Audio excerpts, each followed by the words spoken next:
In a post-pandemic dystopia where survivors trade their lives for resources, a desperate mother races against time to save her ailing daughter. In the near future, a devastating global pandemic ravaged mankind, animals, and crops, leading to food shortages, chaos, and the fall of society. After getting the disease under control, the New World government known as the Bureau offered survivors resources and protection for a cost in a binding agreement called TheDeal. At her workplace where she paints propaganda posters for a living, Tala receives a notice from her boss regarding her impending processing. Before she leaves, she slips a paint tube into her pocket. Meanwhile, her daughter Annalyn fixes a fan that helps cool off people living in the street. Seconds later, the mother arrives to pick her up and they head to the butcher to buy meat. Since the woman took the deal 20 years ago, she's given preferential treatment and doesn't have to line up like the others. The disgruntled customers judgingly stare at Tala, implying that some look down on those who choose to sign the contract. As they leave the establishment, Annalyn sees Bureau police officers harass a group of men while asking for their papers. That evening, the daughter refuses to eat the prepared meal as her way of protesting her mother's choice of taking the deal 2 decades ago. Then, Tala tells Annalyn that if she runs out of cash, she can sell the paint, explaining why she stole the tube from work. She adds that selling their jewelry must be the last resort, especially a piece that's been in the family for 3 generations. The daughter refuses to listen to the instructions because she still believes they can figure out a way to stop the mother's processing, a procedure that happens at the end of the deal where the person must die. So Tala reminds Annalyn that there's nothing they can do because she has a timer implanted at the base of her neck that'll kill her if she doesn't surrender willingly in 5 days.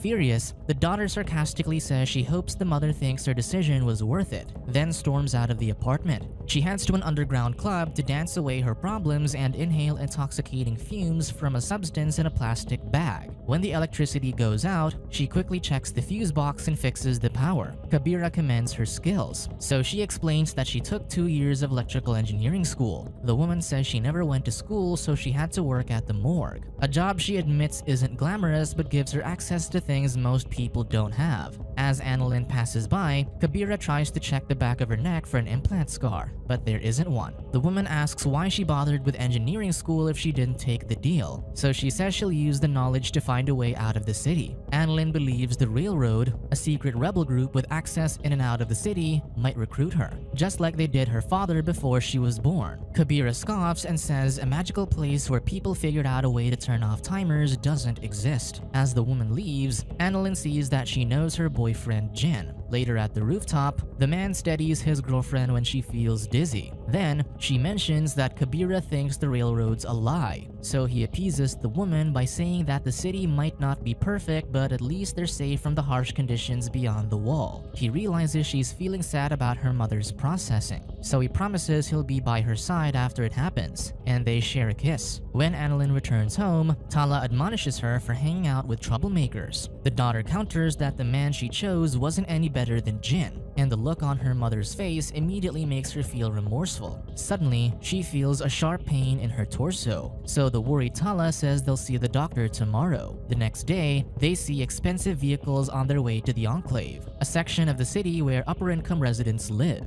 At the clinic, the physician delivers the unfortunate news that Annalyn has kidney failure and will need a transplant. Because they aren't upper-income residents, they won't be on the priority list, so the doctor suggests the mother donate one of her organs. Before she leaves, the physician hands the patient medication for the dizziness and nausea. In the waiting area, Annalyn watches a commercial promising those who take the deal 20 years of food, water, and shelter. After the person's time is up, they'll simply drift off to sleep knowing that when resources were scarce, they didn't take more than their fair share. At the front desk, they learn that the next available slot for surgery is in 6 months. Tala tries to explain that they don't have time because her processing is in 4 days. When the employee emphasizes that they can't move around the schedule to accommodate their case, the furious mother causes a scene, so the daughter says they need to leave before the guards detain them. As they're leaving, Annalyn says she'll take the deal, but Tala objects and promises she'll find another solution. At the Bureau of Life office, the woman sees a family crying as guards take their father away for processing. Moments later, Tala asks an employee for a deal extension, just long enough until her daughter's surgery. The woman suggests Annalyn take the deal, but the mother says doing so doesn't guarantee she'll receive an organ. Desperate, Tala asks that they make an exception and even offers a bribe. But the employee coldly says she's the only person to blame in the situation because she chose to have a child. As the woman walks away, a male employee who overheard the conversation approaches and says he can help her. In the makeshift operating room inside the man's apartment, Annalyn asks if he can remove timers. He says he can't because the device detonates once it's tampered with. Curious, the daughter asks what happens when a timer goes off, and the man explains that it heats the person's blood, essentially burning them from the inside out. When the phone rings outside, the man leaves the room to answer it. Meanwhile, Annalyn sees a cooler beside one of the operating tables and wonders why it's there. Tala theorizes the man might need it to temporarily store the kidney after removing it from her body and before the transplant. However, the daughter finds more empty coolers inside a cabinet labeled for different organs from two women of their exact age. They realize he never wanted to help them, but that he's planning to harvest their organs. Annalyn opens the balcony doors and looks for an escape route. Moments later, the man returns, sees the open balcony doors, and deduces the women escaped. When he leaves to find them, the mother and daughter emerge from the cabinet. Relieved, they outsmarted the devious man. Later, Annalyn disagrees with Tala's suggestion to find another doctor and says they should locate her father since he's also a potential donor. The mother counters that they don't know where he is, so they head to Jin's apartment to see if he can help them access the Bureau's database. Inside, Tala sees bottles of mysterious liquids, prompting the man to explain that he studied chemistry and he's simply using it to make money however he can. Then, Annalyn asks if he knows a way to hack into the Bureau's records, but Jin says it's impossible because it requires a face scan. However, he knows a Bureau official with a remote terminal that allows outsiders access to the database for a price. That afternoon, the mother pawns off her jewelry to raise money to pay off the official. They realize that the official's home is inside the enclave, so Tala steals a laundry van so they can enter the exclusive sector. After successfully passing through the gates, Annalyn sees the extravagant homes inside the enclave and she can't believe most people need to die for 20 years of food rations while the upper income residents live in luxury. Eventually, they reach the official's home and realize it's his wife who runs the illegal operation without his knowledge. Through the database, they find out that not only is Annalyn's father still alive, but that he lives in their district. Later, they head to the man's apartment and the daughter finally meets her father, Michael, for the first time. During the awkward conversation, the man says he's an engineer now. Then, Tala explains their daughter's situation and how they need him to donate one of his kidneys. However, Michael reveals that he won't be around in 6 months either, because his processing is in 4 months, surprising the mother who didn't know he took the deal. The disappointed Tala recounts how he was against taking the deal 20 years ago, so he says it was the only way to ensure a comfortable life. Then, Michael reminds the woman that she too thought they could survive without signing the contract, but she went behind his back and took the deal anyway, which he reveals is the reason why he left. Annalyn realizes Tala made the decision 2 decades ago because she was pregnant, and the upset mother goes to the bathroom to escape the tense situation. In the bathroom, the woman wonders why all the cabinets are empty, and then she finds a bag in the shower. After they leave, Tala tells Annalyn that she thinks Michael's leaving the city. The daughter believes he is going to the railroad and convinces her mother to follow the man, so they head back to the apartment to pack their bags for the journey. Annalyn stops by Jin's place, but when Kabira answers the door, she wonders why the woman's all alone in the apartment. When the woman asks why she has a backpack, Annalyn lies and says it contains things Jin might be able to sell. Moments later, Kabira looks out the window and sees the mother and daughter seemingly in a hurry to get somewhere. That evening, they follow Michael from his apartment to the market where he receives a garment from a vendor. Eventually, he camps out in an abandoned building, so the mother and daughter choose a location a floor above to keep an eye on him. Even though she was supposed to keep watch, Tala fell asleep,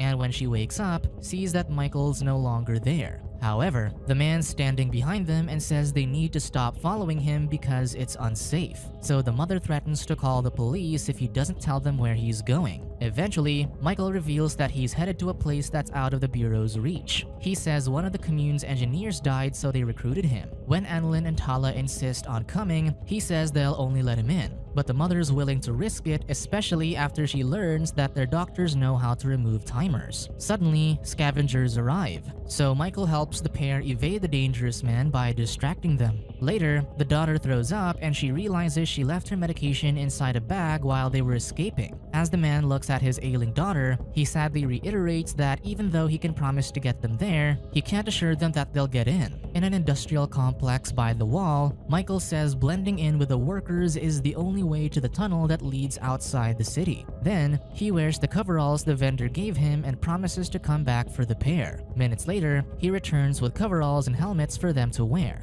Meanwhile, Kabira spies on the trio as they blend in with a group of uniformed workers. Inside a building, the contact signals Michael toward a secluded area. The man says he just can't change the plan and include 2 other people, so Annalyn explains that they're a family. While making their way to the tunnel entrance, a police officer intercepts them and asks to see their papers. The daughter, who managed to hide, subdues the officer with a pipe to the head. Before the other guards arrive, the contact points them toward a hatch that leads to the tunnel and tells Michael to wait for the boat that'll pick them up tomorrow morning. In the tunnel, Tala apologizes for not telling the man that she took the deal 20 years ago. Then, he commends her for doing a great job raising their daughter. The woman asks if he's ever thought about what their life would have been like had they stayed together, and Michael says that every day for the last 2 decades, he's regretted leaving them. Eventually, Annalyn finds the exit and they work together to open the metal grate. Now that they're on the other side of the wall, the trio camp out by the riverside. While Tala collects firewood, the daughter asks her father why he gave up and took the deal months after her mother did. So Michael admits he realized life meant nothing without Tala and Annalyn, which is why he signed his life away. That night, the woman teases the man about his cooking skills, and the daughter watches as her parents awkwardly flirt with each other. The next day, the boat arrives, but the contact refuses to take all 3 of them. Michael threatens to end his life if he doesn't, but the man reminds him that they don't know the way to the commune. To the mother and daughter's surprise, Michael boards the boat and leaves them behind. They try to swim toward the vessel, but all the man does is ashamedly avert his gaze. When they swim back to shore, Tala says they have no other choice but to head back home. The daughter asks how they'll sneak back into the city, so the mother explains the security measures were designed to keep people from leaving, not entering. On the day of her processing, Tala calculates the money they have left. Because it's not enough for food and doctors, she sadly concludes that Annalyn might have to take the deal. When it's time for her to leave, she asks the daughter to stay home because she doesn't want her around when she dies. Distraught, Annalyn heads to Jin's apartment and tells him they tried everything but there's nothing they could do to save her mother's life. Suddenly, Kabira appears and says she has an idea that could work,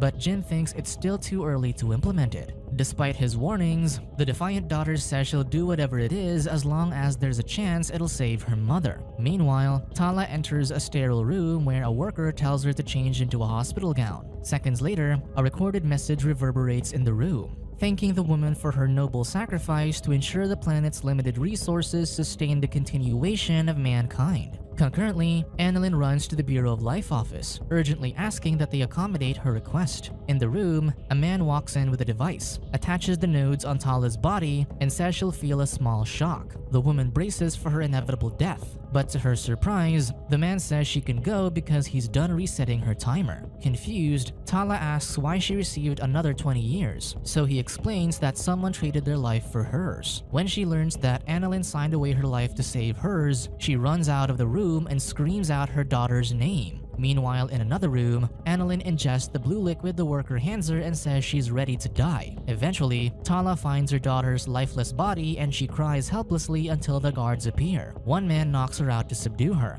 and while she is unconscious, 2 workers arrive and say they'll take care of her. In the morgue, the mother wakes up and walks toward her daughter's body. Suddenly, Jin and Kabira barge into the room, and the man injects a blue substance into Annalyn's neck. Surprisingly, the woman seemingly comes back to life, much to the mother's surprise. Kabira explains that she works for the railroad and they've been planning on recruiting Annalyn. However, the stubborn daughter wouldn't agree unless they saved Tala as well. So Jin used his chemistry know-how to create a potion that made the woman appear dead. hence approving the 20-year transfer to the mother and then resuscitating her in the morgue. Kabira says she didn't think the railroad officials would approve of taking both the women, but she says Michael convinced them. Minutes later, Jen and Kabira transport the women on gurneys and into a van. The woman says it's a legal bureau vehicle and they prepared the necessary papers to ensure a smooth journey to the commune. Now that their ordeal's finally over, Tala takes Annalyn in her arms and breathes a sigh of relief.